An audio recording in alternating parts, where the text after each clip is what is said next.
There is a verse in this book that has sold more coffee mugs than any other verse in it. You have seen it. Graduation cards, phone cases, those wooden signs people hang above the kitchen sink. Jeremiah chapter 29, verse 11. For I know the thoughts that I think toward you, saith the Lord, thoughts of peace, and not of evil, to give you an expected end. Now read the verse sitting right on top of it. Vers 10. For thus saith the Lord, that after 70 years be accomplished at Babylon, I will visit you. 70 years. The most printed promise in America about your future was mailed to people who were told, in the same breath, that it would not arrive for 70 years. Do the math on who was holding that letter. The man of 45 reading it was not going home. His wife was not going home. Most of them died in Babylon, with the promise still true and still unfinished. And 4 verses before the part that ends up on the mug, God tells those same people exactly what to do in the meantime. He does not tell them to hold on. He does not tell them their season is about to turn. He does not explain why any of it happened. He gives them 6 commands, and every one of them is about the ordinary life they were sure had been put on hold. Build, plant, eat, marry, have children, pray for the city holding you. This is not a video about why nothing is changing. This is a video about what the people in that letter were told to do about it. Before the letter, there was a scene in a courtyard, and you have to see it to understand why the letter landed the way it did. 4th year of King Zedekiah, 5th month. Jerusalem is still standing, barely, and the whole city is living on rumors. Babylon has already come once. They took the young men. They took the treasury. They took the gold vessels out of the house of God and carried them off.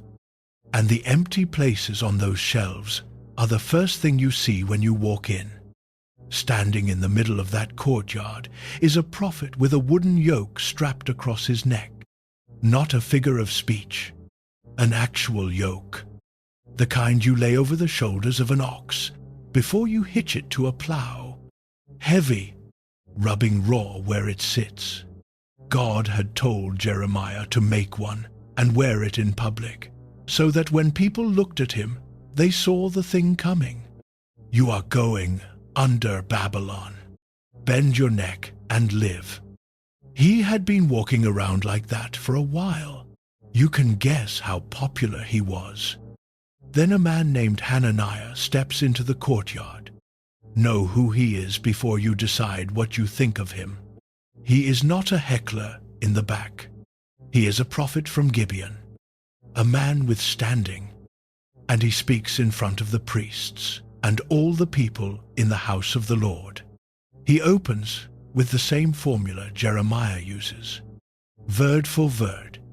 Thus speaketh the Lord of hosts, the God of Israel, saying, I have broken the yoke of the king of Babylon. Within 2 full years will I bring again into this place all the vessels of the Lord's house. 2 full years. Look at how good that is. It is specific. It has a number in it. It is close enough that a man could plan around it. Close enough that a woman could tell her children about it and watch them believe her. 2 years is short enough to hold your breath. And Jeremiah answers him. And his answer is the strangest thing in the chapter. Amen. The Lord do so. The Lord perform thy words. He does not argue. He does not call down anything. The man wearing the yoke says out loud, in front of everybody, that he hopes the other man is right. He wants those vessels back on those shelves as badly as anyone in that room. He would take the thing off his neck this minute if that were the true word. Then he gives the only test he ever offers. The prophets before us prophesied war and famine. When a prophet stands up and promises peace, we will know he was sent when the thing actually happens, which is a polite way of saying, we will find out. That is when Hananiah does something you cannot look away from. He walks over, takes the yoke off the older man's neck with his own hands, and breaks it in front of the crowd. Hear what that sounds like. Wood cracking in a stone courtyard. People who have been sick with fear for months, watching a promise snap the thing that scared them right in half. Hananiah says it again, standing over the pieces. Even so will I break the yoke of Nebuchadnezzar, king of Babylon, from the neck of all nations within the space of 2 full years. The text says Jeremiah went his way. That is all it says. He picks nothing up off the ground. He makes no speech. He walks out of that courtyard with his neck bare for the first time in months and lets the crowd have their afternoon. God sends him back later with something harder. Thou hast broken the yokes of wood, but thou shalt make for them yokes of iron. Every generation has a Hananiah, and he is always the more popular preacher. He was not a monster. He may have believed himself. He handed people a number and a date and a reason to keep their lives packed in boxes, and they loved him for it. And they were going to Babylon anyway. And if you have ever sat in a room and heard somebody promise a year, or a season, or a breakthrough by spring, and felt the whole room lift, you know that courtyard. You have been in it. Everybody has. The chapter ends with one sentence, and the writer does not decorate it. So Hananiah the prophet died the same year. In the 7th month, 5th month is when he made the promise. 7th month is when they buried him. 2 months. Here is the question nobody asks about that courtyard. Why did they believe him? These were not stupid people. They had watched Babylon come and go. They knew what happened to the temple vessels because they could see the shelves. Every piece of evidence in that room pointed one direction. And they still walked out, repeating a number a man had made up on the spot. They believed him because 2 years is a number you can live inside of. Think about what 2 years lets you do. You can leave the boxes taped shut for 2 years. You can rent instead of buy. You can skip the reunion, put off the surgery. Tell your daughter you will come see the new house once things settle down. 2 years is a holding pattern, and a holding pattern is survivable, uncomfortable, not unbearable. 70 years is not a holding pattern. 70 years is a life. You cannot hold your breath for 70 years. The moment somebody hands you that number, every strategy you had for getting through this falls apart, because all of them were built on the same idea. This is temporary. The real thing starts when it is over. That is the actual reason the crowd hated the long number. It was not harsh. It was worse than harsh. It took away waiting as an option. And I am not talking about the ancient world anymore. There is a suitcase in a closet somewhere with the clothes still folded inside it, because the move is happening as soon as this resolves. There is a login for a course somebody paid for in January and has never used, because they will start it when things calm down. There is an apartment in year 6 with nothing on the walls, no pictures, no shelves, because putting holes in the drywall would mean admitting something about how long this has gone on. None of that was a decision. Nobody sits down and chooses it. It happens one reasonable postponement at a time, and every single one of them makes sense on the day you make it. Now put the two prophets side by side and be honest about which one you would rather hear on a Sunday morning. One of them tells you there is a date. It is close, and you should keep everything ready. The other one tells you to go buy furniture. I want to be careful here, because I am not saying hope is the problem. Hope is not the problem. The problem is a very specific kind of hope. The kind with somebody else's date attached to it. The kind that requires you to keep your life in a box in order to stay loyal to it. That hope has a cost, and it does not show up right away. It shows up in year 4. It shows up when the date passes and you have to pick a new one. And then that one passes too. And somewhere in there, you notice you have not planted anything, or hung anything, or started anything in a very long time. There were people in Jerusalem that year who went home from the courtyard and told their families the good news. 2 years. Do not sign anything long. Do not get comfortable. Some of those families were on the road to Babylon inside of 5. They arrived with nothing but a number that had already expired, and they had to figure out how to live in a place they had promised themselves they would never have to live in. And a few years into that, 2 men came up the road from Jerusalem carrying a letter. 2 men carried it. The text stops to name them, which it did not have to do. Elisah, the son of Shaphan, and Gemariah, the son of Hilkiah. They were part of an official delegation King Zedekiah was sending to Nebuchadnezzar. And somewhere in their baggage was a rolled scroll from a prophet most of Jerusalem could not stand. Nobody crosses that desert in a straight line and lives.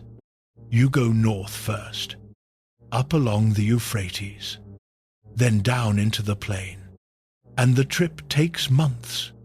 All that time the scroll rides in a leather case on a pack animal, past checkpoints, through weather, while the people it was written to are 800 miles ahead of it, waiting for news from home. And they were waiting. That is what makes this scene hurt. They were the first group taken out, 10,000 of them, more or less. Craftsmen, metal workers, officials, the young king Jehoiachin, everyone educated and everyone useful, marched out of Judah and resettled along the irrigation canals southeast of Babylon. Ezekiel was among them. The book of Daniel puts Daniel in Babylon from an earlier stage of the same crisis. So, by now, he is somewhere in that country too, in the king's service. They were not in cages. They were in settlements, working, farming, paying into an empire that had rearranged their entire lives in a single season. And every last one of them had built a version of the future in their head where this ends soon. There were prophets in those settlements telling them exactly that. The letter names 2, Ahab and Zedekiah, and later a third, a man called Shemaiah. They were preaching in Babylon what Hananiah had preached in the courtyard. Hananiah was not a strange case. Hananiah was an industry. Now I want you to pick somebody out of that crowd, because we are going to follow him for the rest of this. He is 31. In Judah, he worked with his hands, and you can still see it, the way you can always see it on a man. He came out with the first group, walked the whole way, and his wife walked it with him. They have a son who was small on that road and does not remember much of it, and a daughter born here, in this valley, who has never seen the country her parents talk about. He does not have a name in the Bible. He does not have a chapter. There are 10,000 of him. He is standing at the edge of the crowd the day the letter arrives. Word gets around that men have come up from Jerusalem. People walk in from the fields. They gather on open ground near the water, because this is how almost everyone in the ancient world received a document. Out loud, in a crowd, with the sound coming at you, and no way to skip ahead. He has a question ready. Everybody has one. His is about his brother, who was not taken, who stayed behind in a town outside Jerusalem. And he has not heard anything in 2 years. The greeting alone tells them who it is from. Thus saith the Lord of hosts, the God of Israel, unto all that are carried away captives, whom I have caused to be carried away from Jerusalem unto Babylon, whom I have caused. First sentence, he puts his own hand on it before he says anything else. Then comes the next line.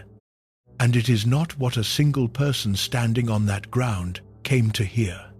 Build ye houses, and dwell in them. I have tried for a long time to imagine the sound in that place after those 4 words, and I cannot get it. Somebody had a son back in Jerusalem. Somebody had been counting days for 2 years already, and had gotten good at it, and was proud of the number. The man we are following has a question about his brother that is never going to get answered. Build houses. God's first word to people whose lives had stopped was not an explanation. It was a construction order. He never tells them why. Not in this letter. There is no section on the meaning of their suffering. No paragraph about what he is doing behind the scenes. Nothing about what is being formed in them. He answers the question nobody asked, which is, what do we do on Tuesday? And he leaves the other one lying there. Further down, he does deal with the men who had been promising 2 years. Let not your prophets and your diviners that be in the midst of you deceive you, neither hearken to your dreams, which ye cause to be dreamed. Read that twice. He is not only saying those men lied, he is saying the crowd had a hand in it. There is a kind of false hope that people commission.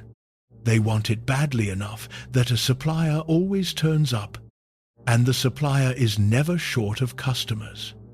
Shemaiah was angry enough about this letter that he wrote his own letter back to Jerusalem, demanding the priests there arrest Jeremiah and put him in the stocks for what he had written. That is how welcome the word build was. The man at the edge of the crowd walks home along the canal that evening and does not say much. His wife asks what the letter said. He tells her the truth, which takes about 9 words, and neither of them sleeps well. In the morning he goes out and looks at the ground behind the tents, and stands there a long time, and then he goes and finds out who around here knows how to make brick. He is bad at it. That is the first thing to say about a Temple Town craftsman making mud brick in a river valley. He knows tools. He does not know this. You dig the clay. You cut straw into it. You work it with your feet until it comes together. You press it into a wooden mold and knock it out onto flat ground and leave it in the sun. Then you do it again, and again, and again, because a house is thousands of them, and the first 100 he makes come out soft in the middle and crumble at the edges when he stacks them.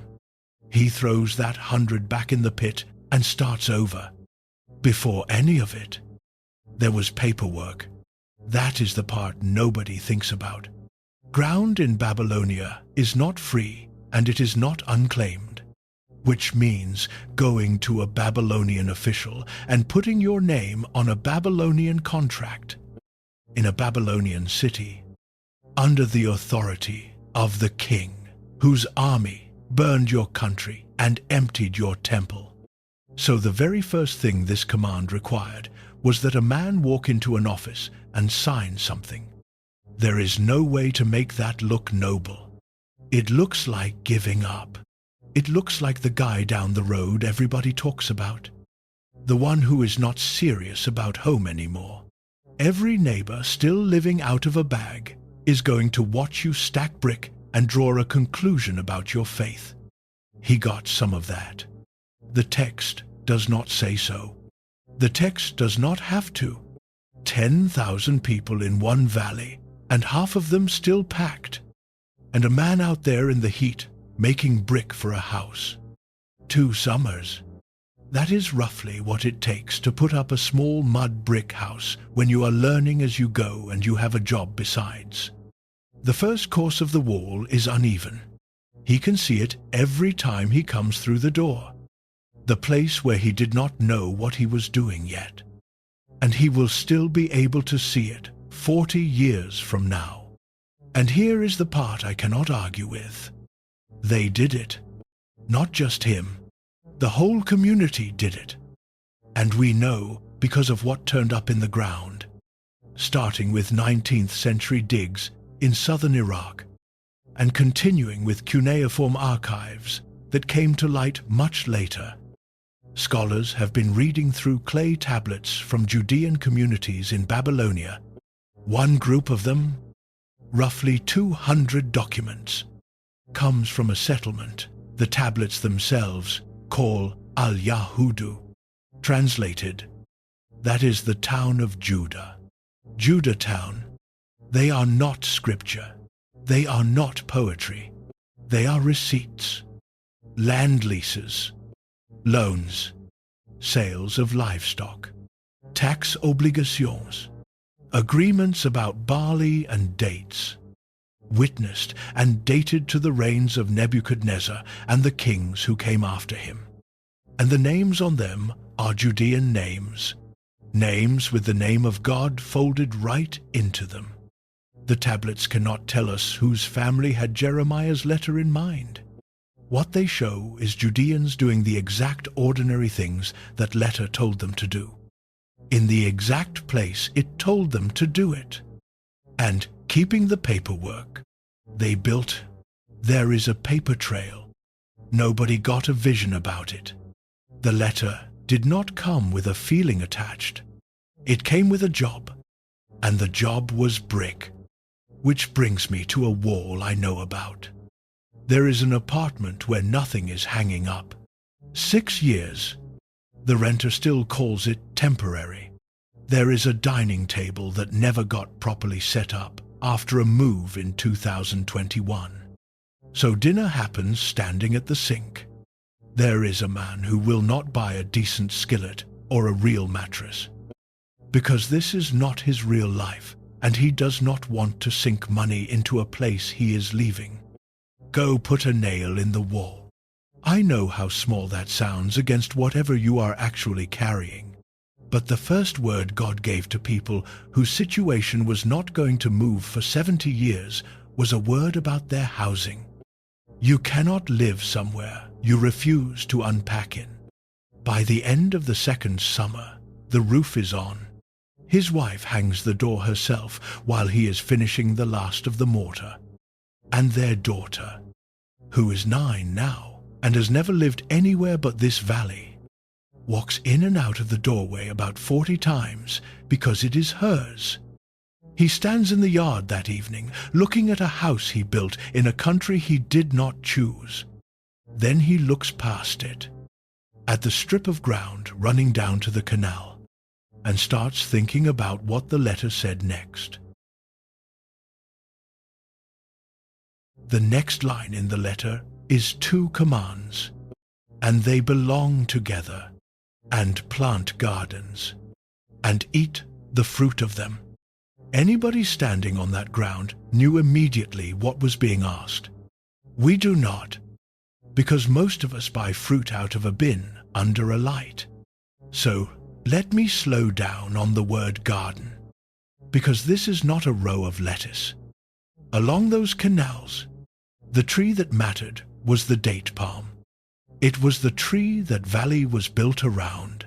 Food, fiber, roofing, fuel, and a thick sweet syrup they cooked with. The whole irrigation economy ran through it. A man putting in a garden by Babylonian water is putting in palms. Now here is the number that changes everything. A date palm takes years to give you anything. Grown from seed, it can be most of a decade before the first real crop. And even then, the early years are thin. Ask anyone who works them, and they will tell you the tree does not come into itself until long past the point a normal person would have quit on it. So, a man who plants in year 2 is planting for year 10. Not for his return, for his life here. And the command does not stop at plant. It says, eat the fruit of them. God is not telling them to put trees in the ground. He is telling them to still be standing there when the trees produce. You can dig a hole out of spite. You can plant something as a protest and walk away. What you cannot do is stay angry at a date palm for 8 years while you wait to eat from it. The tree will not cooperate. It needs water in the dry months. It needs the dead fronds cut back. In that country, it needs a man to go up the trunk and pollinate it by hand every spring. Because the female tree will not set a decent crop on its own. Which means every single year, somebody has to climb it on purpose. That is the shape of the command, not endurance, maintenance. And you cannot maintain something you have not decided to keep. Our man puts his in during the second spring after the letter. On the strip of ground running down to the water, his neighbor tells him he is a fool. That part I am confident about, because there is always a neighbor. A man who plants trees in Babylon has forgotten Zion. He has made his peace with this place. He is not serious anymore. He does not have a good answer. He plants them anyway, because of a letter that was read out loud by the water, and because his daughter is 9 and eats every day. Year 3, nothing. Year 4, nothing. He hauls water in the hot months anyway. Year 5, nothing worth the trouble. Year 6, a small crop, barely worth the climb. He climbs anyway. Now, I want to put a second scene beside that one, because if I leave you with only the garden, I have made this sound peaceful, and it was not. Somewhere in those same settlements, along those same canals, in that same generation, somebody wrote this down. By the rivers of Babylon, there we sat down. Yea, we wept. When we remembered Zion, we hanged our harps upon the willows in the midst thereof. For there they that carried us away captive required of us a song. How shall we sing the Lord's song in a strange land? Same water, same people, possibly the same afternoon. There is a detail in that psalm nobody talks about. The captors ask them to sing. Give us one of the songs of Zion. Play the temple music for us. And the man's whole body refuses. He hangs the instrument in a tree rather than perform it as entertainment in a country he did not pick. That man planted a garden too. That is the whole point I am making. The letter and the psalm are not in competition. Nobody in Babylon had to choose one. The same person went out in the morning and hauled water to a tree that had given him nothing for 4 straight years, and sat down by that canal in the evening and cried about a city 800 miles away. And both of those were true at 4 in the afternoon on the same day. We tend to think grief cancels obedience. Like you have to feel settled before you are allowed to build. Like the crying disqualifies the planting. Set those two texts next to each other, and that idea falls apart. The psalm is in the book. Nobody edited it out to make the exile look more spiritual. It sits there with its harps in the willows and its hard questions.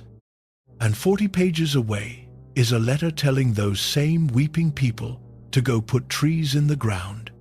Grief and obedience were roommates in Babylon for 70 years. They can be roommates in your house too. You do not have to be at peace with your situation before you are allowed to do something small and useful inside of it. Year 7, the crop is real. He brings the first of it up to the house in a basket and sets it on the table, and nobody says anything for a second. And then his wife starts laughing. And their daughter, who is 14 now, eats 4 of them, standing up before anybody can stop her. He goes back down to the trees that evening by himself and looks at them for a while. Then he goes inside, because the letter had more in it. And the next part was going to be harder than any of this. The next command goes further than anything before it, and I do not think it gets read carefully enough. Take ye wives, and beget sons and daughters, and take wives for your sons, and give your daughters to husbands, that they may bear sons and daughters, that ye may be increased there, and not diminished. Count the generations in that sentence. Marry, have children, then marry off those children. Then hold your grandchildren. God is not telling this crowd how to get through a rough patch. He is telling them to hold weddings for a generation that does not exist yet. In a country he has already said they will not leave for 70 years. Every child born under this command was born knowing Jerusalem only as a place their grandfather talked about. Sit with what that asks of a father. His daughter is 17. She was born in this valley. She has never seen the temple, never seen the hill country, never tasted anything her mother describes when she talks about home. She speaks the language of this place better than he ever will. She has a friend 2 houses down whose family came out of a different town in Judah entirely. And back home, those 2 families would never have crossed paths in 100 years. And there is a young man. His people came out with the first group too. He works. He is decent. His father is somebody our man has done business with. And the whole thing has been arranged the way these things were arranged in the world our man grew up in. This was the biggest day his family would ever have. It happened in a particular town, with particular neighbors, with his own father standing somewhere near the front, and his father's brothers, and the men he had known since he was a boy. None of that exists now. The neighbors are scattered across an empire. His father is buried in ground he cannot get to. His brother, the one he never got word about, is somewhere or nowhere. So he does it in Babylon. They put out food. Somebody plays. There are lamps in the courtyard of a mud brick house he made himself, including that first uneven course he can still see. And his daughter comes out, and he hands her to a young man whose entire life will happen in this valley. At some point in the evening, he ends up standing off to the side, against his own wall, watching people dance in a foreign city. And what he feels does not have a clean name. Part of it is joy, the real kind, the kind that gets into your chest. Part of it is something closer to a door closing very quietly somewhere behind him, because he understands what he just did. He did not marry his daughter into a waiting room. He married her into Babylon, and her children will be from here. And one day they will ask him about a country they will never see. and he will be the only reason they have ever heard of it. He is not betraying Jerusalem by throwing that wedding. I need to say that clearly, because the crowd that follows Hananiah always says otherwise. There is always somebody who tells you that building a life here means giving up on there, that the faithful posture is to stay half-packed, that real hope looks like refusal. The letter says the opposite, about as bluntly as this book ever says anything, that ye may be increased there, and not diminished. Increased there? In Babylon, not increased once you get home. And think about what the alternative would have actually produced. Not holiness, a community that quietly shrank, fewer weddings, fewer children, fewer households every decade. Until 70 years later, there was nobody left with the memory or the numbers to go back at all. Diminished is a real word, and it describes a real outcome. You do not have to be conquered to disappear. You can do it to yourself. One postponed life at a time, out of loyalty to a date that was never coming. Now here is something I am going to set down and then leave alone. The generation born under this command turned out to be a remarkable one. Some of the deepest work in the Hebrew Bible belongs to people who never saw the temple standing. That whole period, with no building and no altar and no homeland, is when the community learned to carry its faith in scrolls and in households and in ordinary practice instead of in a place. I could turn that into a promise. I am not going to, because nobody at that wedding knew any of it. The father against the wall had no idea his grandchildren would matter to anyone. He was not building a legacy. He was marrying off a kid in a hard year in a country he did not pick, because a letter told him to, and the letter did not explain itself. And the music was playing, and his wife was crying, and the dates on the table came off a tree he planted when everyone said he was a fool. That is all the command was on the day it arrived. And there is one more line in the letter, and it is the hardest of the 6. Here it is, the 6th command, and the one that should stop you. And seek the peace of the city, whither I have caused you to be carried away captives. And pray unto the Lord for it. For in the peace thereof shall ye have peace. Read the middle of that again. The city whither I have caused you to be carried away captives. He does not soften the description. He does not call it your new home or your temporary assignment. He calls it the place he carried them off to as prisoners. And then, in the same sentence, he tells them to pray for it. And the word is shalom. Shalom is not quiet. It is not the absence of trouble. It means wholeness. A thing working the way it was built to work. Health and prosperity, and things going well. So the command is not stay out of trouble in Babylon. It is not keep your head down and be a good captive. It is make Babylon flourish. Work for good harvests in the fields of the empire that burned your country. Pray the canals hold. Pray for the health of the king, whose army marched your neighbors out in a line. Do honest business. Be the kind of man a Babylonian city is better off having in it. There is no version of that which is easy, and this book knows it. Which is why the same collection that contains this command also contains Psalm 137. I quoted the front of that psalm in the last chapter.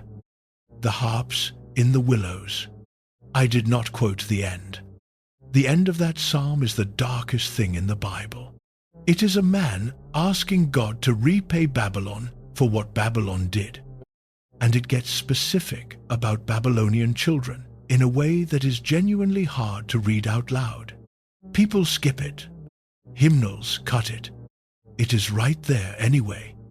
So put both texts on the same table. One page says, pray for the peace of that city. Another page says, remember what they did to us and repay them.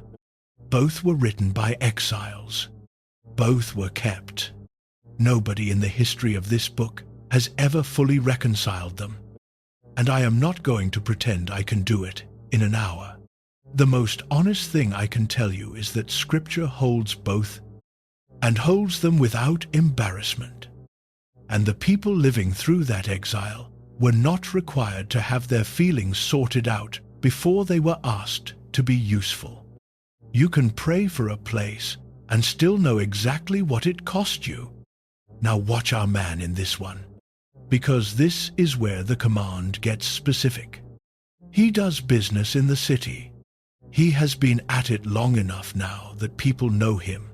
There is a scribe there, a Babylonian, who wrote up his land contract years ago and spelled his name right, and has spelled it right on everything since. Small thing, not a small thing. 2 men he has worked with for a decade are the sons of men who would have been in the army that came through Judah. He knows that. They know that. Nobody says it. They do business. A bad season comes through the quarter. Some sickness. And there are days. He carries water for a household that is not his and could not be less his if you drew up the paperwork. He does not love Babylon. That is not what happened to him. He goes up to the roof every evening and turns west. But when the canal above his section silts up, he is out there with the rest of them clearing it. And when the harvest comes in strong, he is glad. And he is glad for the same reason everyone else on that stretch of water is glad. Because of the last line of the command, which is the practical hinge of the whole letter. For in the peace thereof shall ye have peace. God ties their well-being to the well-being of the place, holding them, not to its collapse, not to their escape. If Babylon does well, they do well. If the canals run and the crops come in, their children eat, which sounds almost cynical until you sit with it. Their interests and that city's interests were now the same thing. They were not going to prosper by watching it fail. There is a version of this in a building I would bet money you have been inside of. Somebody has been trying to leave a job for 2 years. Applications out. Nothing back. And somewhere around month 14, he quietly stopped doing good work. Nothing dramatic. No sabotage. He just stopped putting his name on anything he cared about. Stopped training the new hire. Started letting things slide. Because why invest in a place he is leaving? He is going to be there another year, maybe 3. He is not hurting them. He is hollowing out the only 40 hours a week he actually has. Seek the peace of the place holding you. You are in it either way. That is the 6th command. That is the whole letter. In terms of what to do, which leaves the part everybody already thinks they know. Now go back to the mug. You have the ground now. 6 commands, a 70-year sentence, a crowd that wanted 2 years, a letter that handed them a construction order instead of an explanation. That is what the famous verse is standing on. For I know the thoughts that I think toward you, saith the Lord, thoughts of peace, and not of evil, to give you an expected end. 3 things change once you know who is holding that scroll. The first is who the word you is talking to. In English, it looks like one person, which is exactly why it works on a graduation card. In Hebrew, it is plural, all the way through. Every command in this letter is plural. Build, all of you. Plan, all of you. This was read out loud to a crowd standing on open ground by the water. It was never a private note slipped to one man about his career. The second is the phrase, "an expected end." That is older English, and it sounds strange to us now. Underneath it are two Hebrew words, aharit and tikva, a letter, N, and a hope. Some translations give it as a future and a hope. And that is close. Notice what it does not say. It does not say a good outcome. It does not name what the future contains. It says there is one. There is hope in it. And God is the one who knows what is in it. The third is the timeline. And this is the one that matters. Every adult standing in that crowd could do the math. A man of 45 was not going to see it. A woman of 30 probably was not going to see it. Our man is 31 when the letter is read. And if it runs the full 70 from the first deportation, he would be 101 on the day it comes due. He is not going to be there. And God says it to them anyway. Not to the generation that collects. To the ones who will not. For a long time I thought that made the verse smaller. Like finding out a gift was addressed to somebody else, and you had just been holding the envelope. I have come to think it runs the other direction. The promise was never smaller than we thought. It was larger than we were told. What is on the mug is not a guarantee about your next 6 months. It is God telling an entire people, most of whom would die in that valley, that the story they were standing inside of had a destination, and that He knew what it was. Their part was to be faithful. In a stretch of it they could see almost none of. That is a heavier thing to hand somebody. It is also a sturdier thing. Because a promise that only works if it pays out in your lifetime is a promise you will eventually catch lying to you. Give it enough years, and it turns on you. The people in Babylon had something they could not disprove by getting older.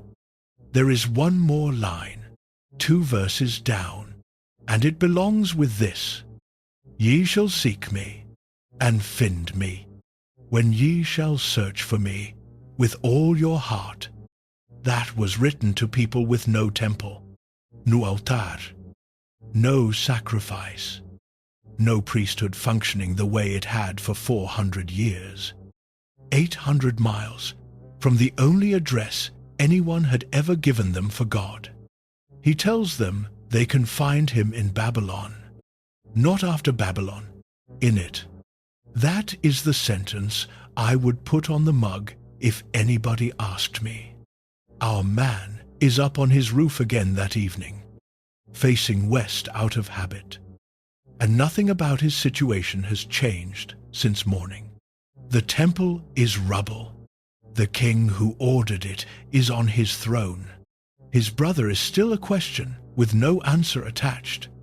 He has a house, a daughter married, trees in the ground, and a promise addressed to his great-grandchildren. He prays anyway. Meanwhile, 800 miles behind him, the men who had promised 2 years were finding out how that goes. Somebody kept score, and the letter itself is where the scorekeeping shows up. Jeremiah names the men who were selling a short exile and tells the settlements how it went for them. Ahab and Zedekiah, the 2 prophets preaching out there in the valley, ended badly at the hands of the king they had promised would soon let everyone go. The letter says their names became a byword, the thing people said to each other when they meant a hopeless case. Shemaiah, the one who wrote back to Jerusalem demanding Jeremiah be locked in the stocks, is told he will have no descendant left among the people to see the good God finally does. And Hananiah, the man who broke the yoke in the courtyard, was dead inside of 2 months. I am not telling you that to gloat. I am telling you because of what it left behind. Every family who reorganized around the short number had to live through the collapse of the short number, and then keep living anyway. The man who did not build in year 1 still needed somewhere to sleep in year 4. The father who told his daughter to wait, because they would be home soon, and she should marry there among their own people, still had to look at her in year 9. False hope is not free. Somebody always pays the invoice, and it is never the man who preached it. Now walk the other direction, because we have been walking it this whole time. The house goes up badly, and then it goes up. The palms go in and give nothing for 6 years, and then they give. The daughter marries. There are grandchildren in that courtyard, 4 of them by the end. And they ask him what Jerusalem looked like the way children ask about a story. He dies there. So does his wife. They are buried in Babylonian ground, in a country neither of them chose, in a plot somebody had to purchase with a contract and a witness. That is what obedience to this letter looked like all the way through. It did not look like a rescue. It looked like a life. And then the 70 years run out. Babylon falls to Cyrus. And the Persian policy on displaced peoples was different from the Babylonian one. A decree goes out. Anyone who wants to return to Jerusalem may go, with permission, with funding, with the temple vessels released from the treasury, the exact thing Hananiah had promised, arriving about 68 years later than advertised. The gate is open. Here is what happened next, and it almost never gets told. Babylonia did not empty. Ezra records the ones who went, and it is a real number, somewhere around 50,000 counting servants. And their names are listed by household because the writer wanted them remembered. It was also a fraction. The Jewish community in Babylonia continued. It grew. It produced schools and scholars for centuries. The Babylonian Talmud carries that name because it was compiled there. And that work was still going more than 1,000 years after Cyrus signed the decree. Grandchildren of people who were marched out of Judah in chains had roots deep enough that going back would have meant leaving home. I have thought about that ending for a long time, and I cannot make it tidy. It is not the homecoming the story seems to be building toward. The exiles who wept by those rivers have descendants who chose those rivers. But look at what it says about the letter. God told them to build houses and plant gardens and raise children in that valley. And they did it so thoroughly that the place became theirs. That was not a failure of faith. That was the command, working exactly as written. He never told them to camp. He told them to live. And living leaves marks. And marks are hard to walk away from. And the ones who did go back went with something in their hands. They had spent 70 years learning how faith survives without a building, without a sacrifice, without a country. It did survive. They carried that home with them, and it changed what the whole thing was, permanently. So the letter was right. The 2 years crowd was wrong, and the ending is still complicated. That is usually how it goes. Now I have to leave this valley, because the letter answers one question extremely well, and there is a harder one underneath it. The letter tells you what to do. It does not tell you what to do when you have been in it so long that you have stopped wanting anything. There was a pool in Jerusalem, near the sheep gate, with 5 covered porches around it. Archaeologists found it in the 1800s, and it is still there. 2 large basins cut down into the rock, bigger than most people picture when they hear the word pool. The porches were shelter. and under them lay the people who could not work, out of the sun, because there was a belief attached to that water. When it moved, the first one in was healed. John says a great multitude of them lay there, blind, lame, withered, and among them one man, 38 years. Sit on that number, because it is a different kind of number than 70 years in Babylon. The exiles were far from home with nothing happening. This man was lying next to the exact thing he needed and watching it happen to other people. 38 years of hearing the water stir and being too slow. 38 years of somebody else's family, carrying somebody else's father down the steps ahead of him. 38 years of the good day belonging to a stranger. That is a specific kind of damage, and it does not have a good name. It is not despair. Despair is what you get when there is no chance at all. This is what happens when there is always a chance and it is never yours. And you have to get up under the hope again the next morning, and the morning after that, and the one after that. Jesus comes into that colonnade during a feast, in a crowd, and John says he knew the man had been in that case a long time. And here is what he asks him: "Wilt thou be made whole?" That question is not warm. Read it cold, and it lands close to cruel. And I have heard people work very hard to soften it. I do not think it needs softening.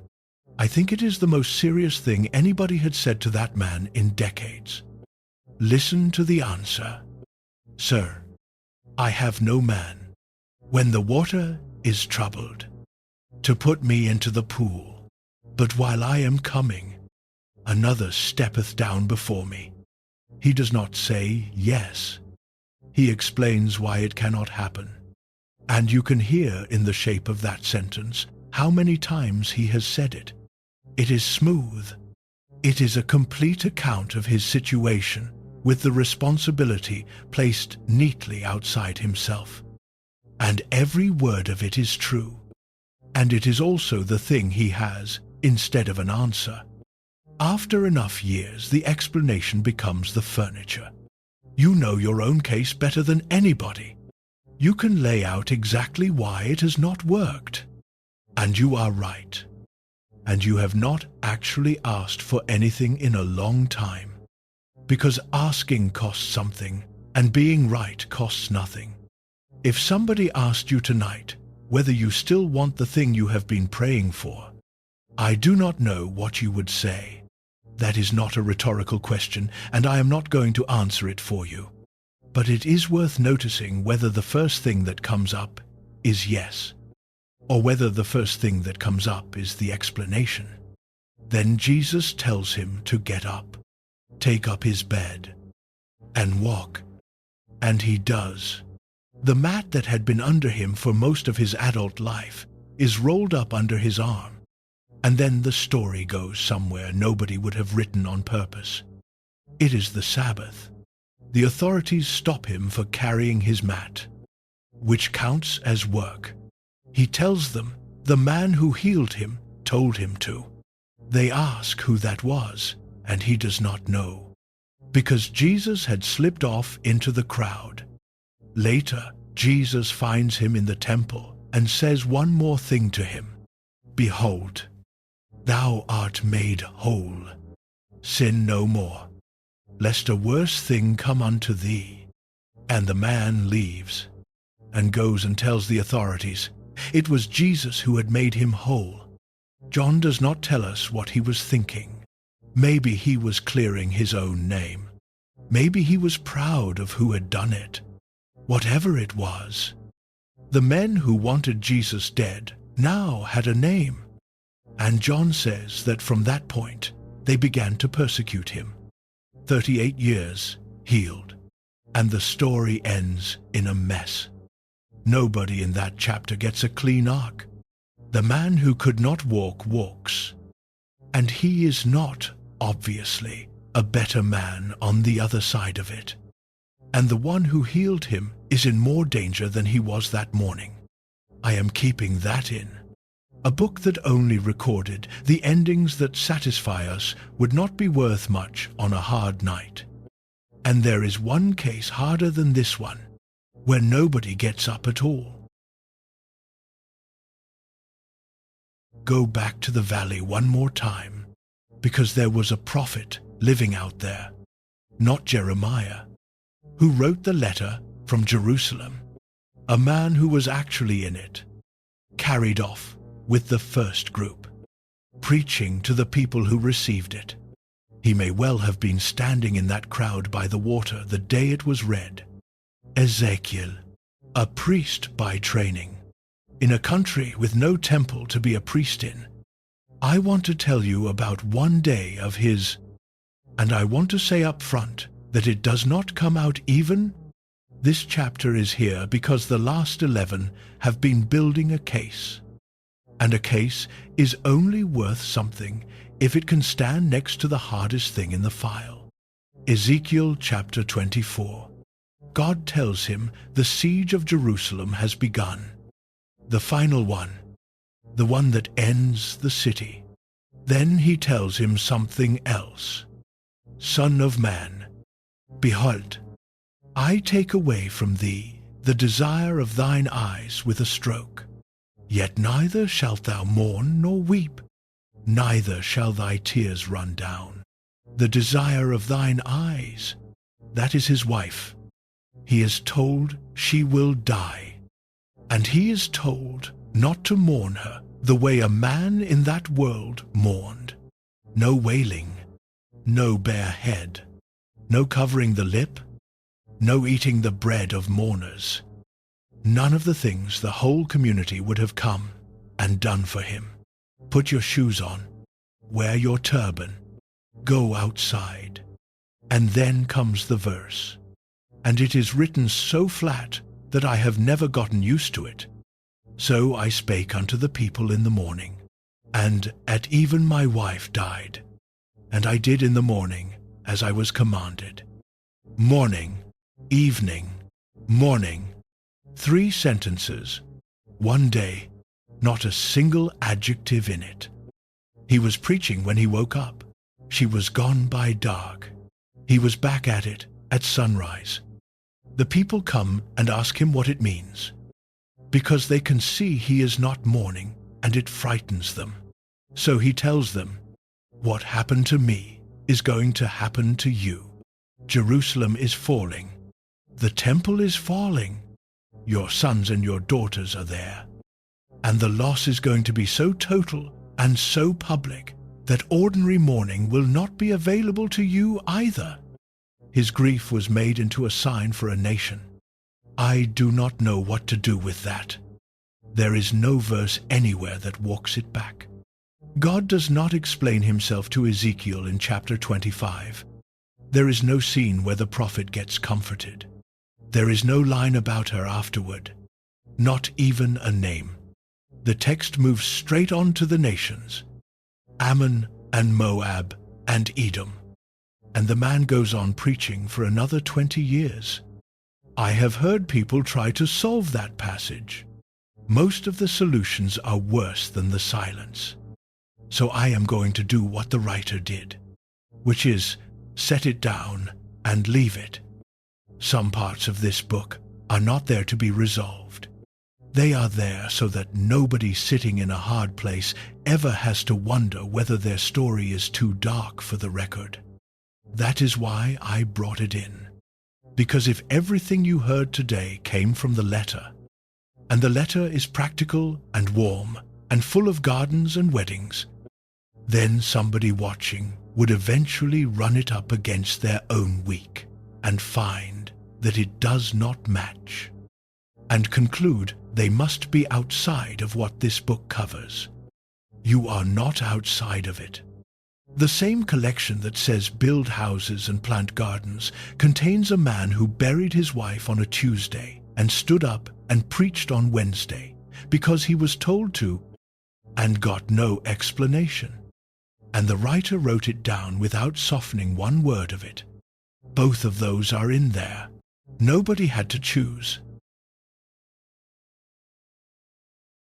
Now I have to draw a line, and I want to draw it heavy, because everything I have said today can be misused, and I would rather say this out loud than assume it goes without saying.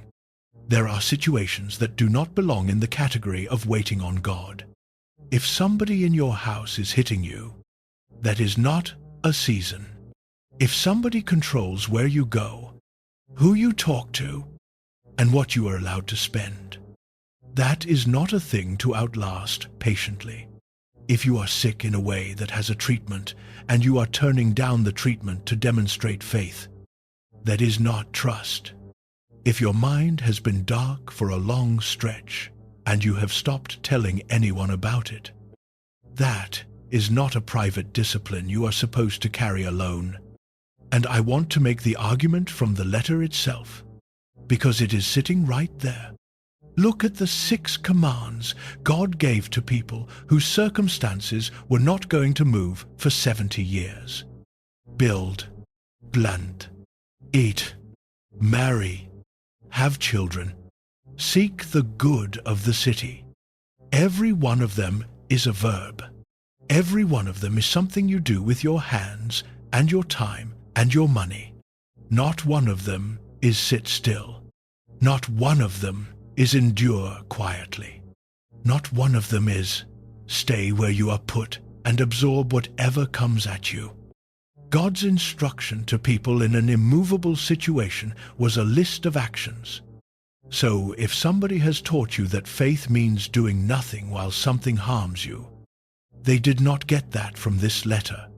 That is not a stricter reading of Jeremiah 29. It is the opposite of what Jeremiah 29 says. There is a version of the word wait that has been used to keep people in rooms they needed to walk out of. And I have watched it done, and it makes me tired. The exiles had no option of leaving. That was the entire situation. They were 900 miles from home, under an empire, and going back was not on the table for anybody. But inside that, they were commanded to act. Build the house, protect the family, make your own life durable in the place you are actually standing. You almost certainly have more room to move than they did.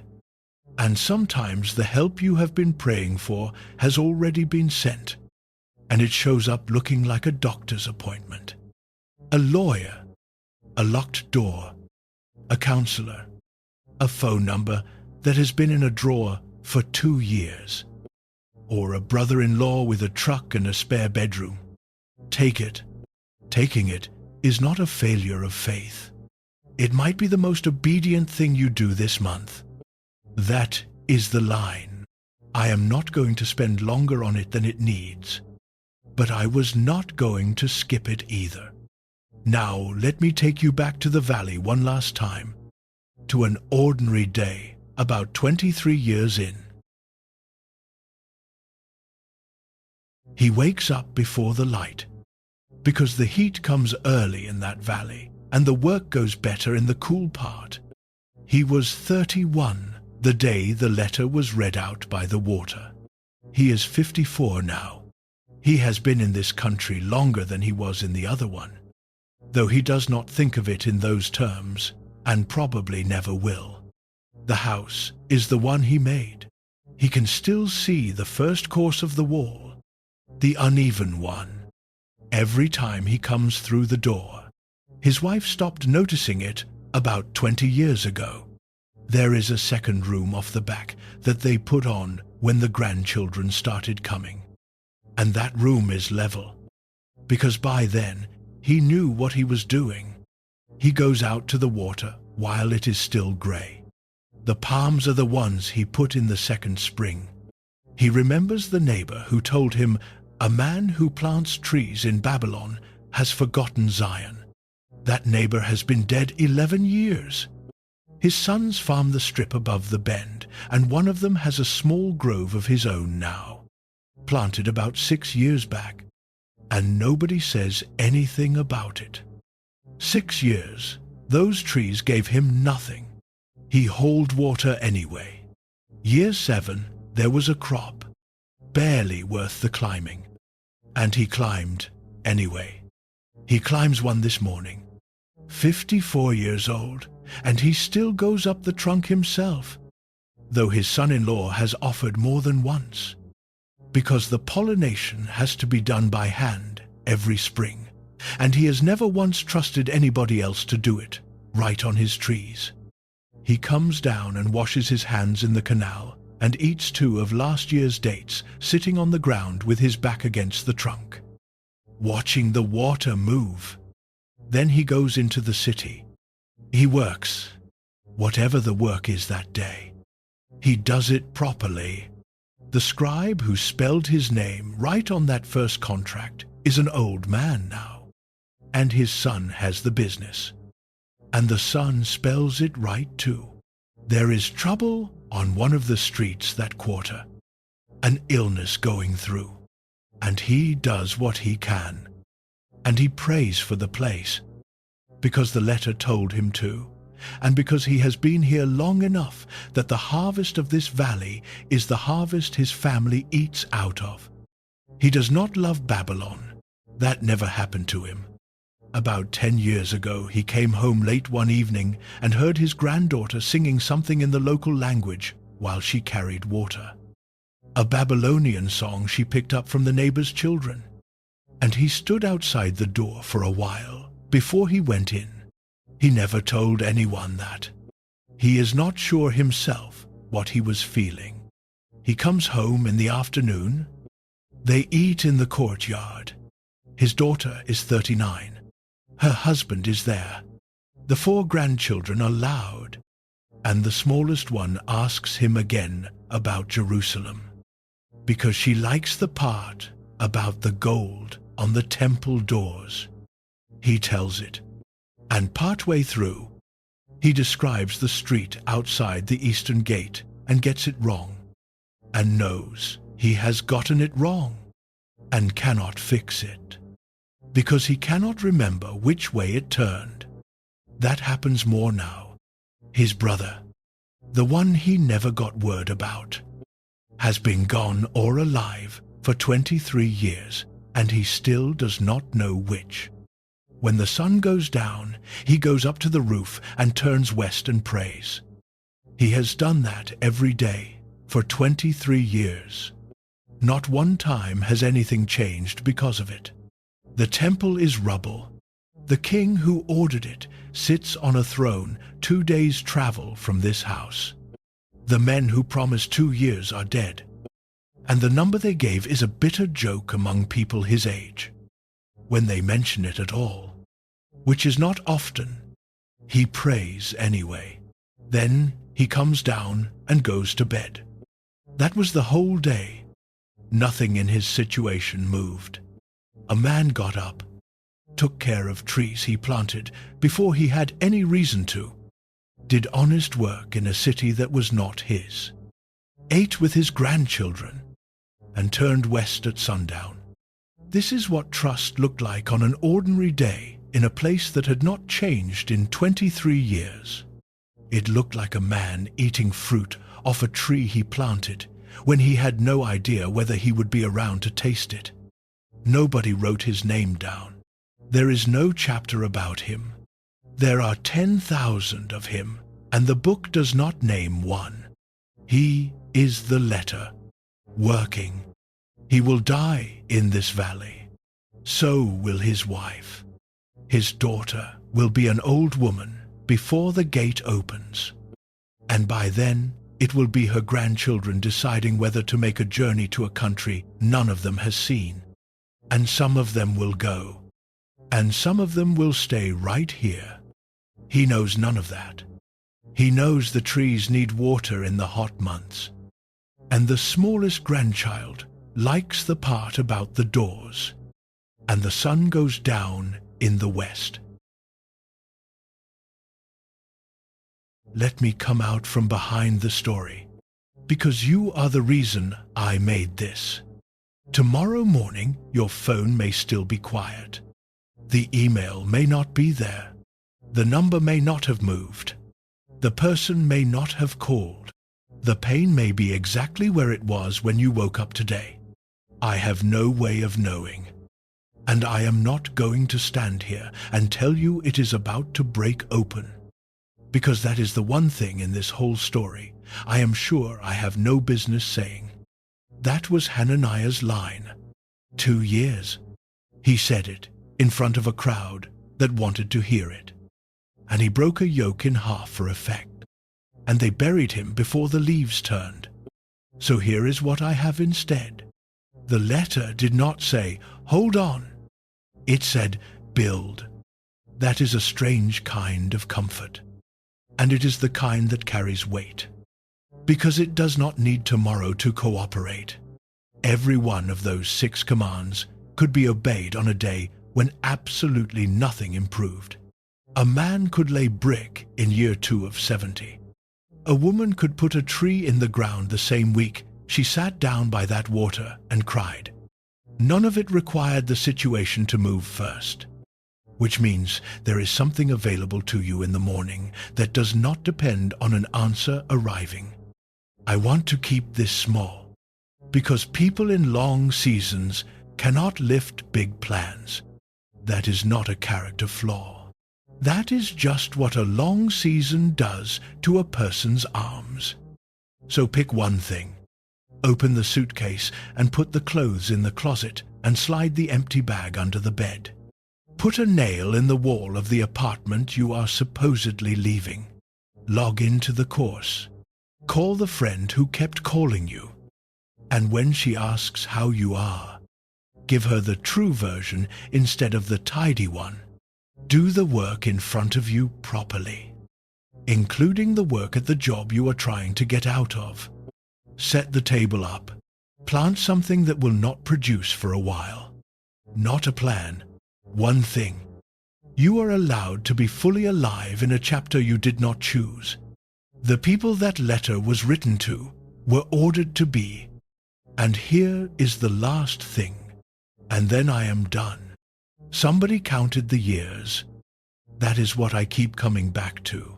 Of all the ways God could have handed them that sentence, He gave them a number. Not soon. Not in due time. Not when you are ready. 70 years, written down, carried across a desert by 2 men, read out loud by a canal to a crowd that did not want to hear it. A number means somebody was keeping track. You do not count what you are not watching. So they were not blank years. That valley, not the weddings, and not the funerals, and not the long stretch in the middle where a man hauled water to trees that gave him nothing back. All of it was on the record, counted. And the people who took that letter seriously did not get an easier life out of it. They got a real one. They ate fruit. They held grandchildren. They buried their dead in foreign ground and turned west at sundown anyway. Nobody rescued them from the situation. They were handed something to do inside of it. And doing it turned out to be the whole assignment. Not one of them knew how it ended.